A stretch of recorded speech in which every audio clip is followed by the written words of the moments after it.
मलाई music Manadev Anuji.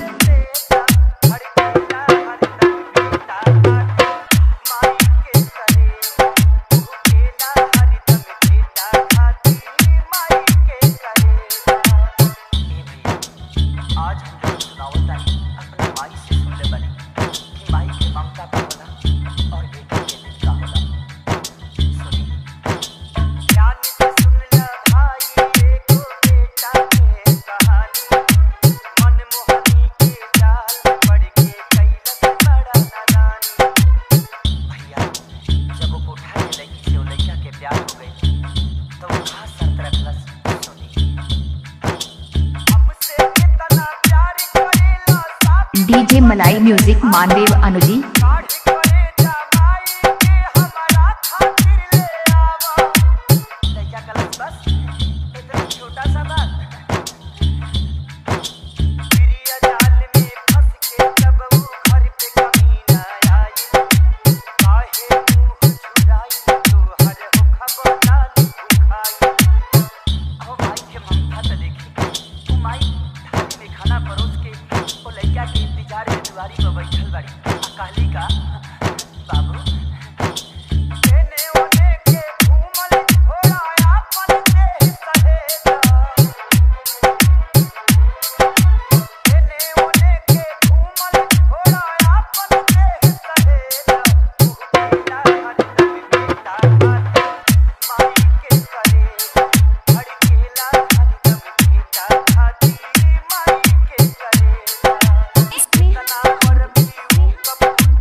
DJ मलाई music Manadev Anuji.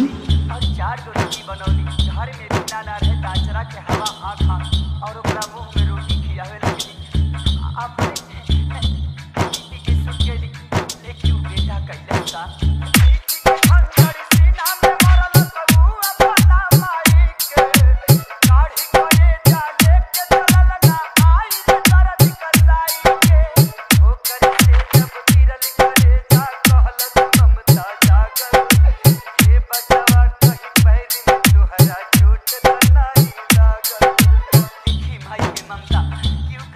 शरीर से बाहर आके भी अपना बेटा के चिंता करता और करेजा से का आवाज आई, बेटा हो तोहके छोटी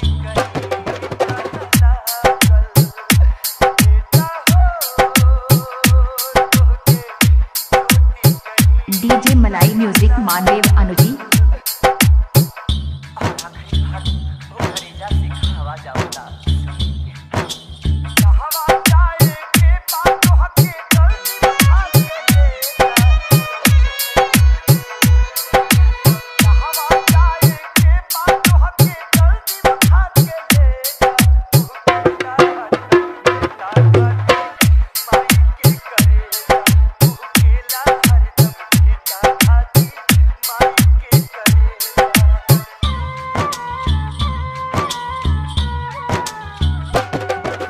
स्नेहा साउंड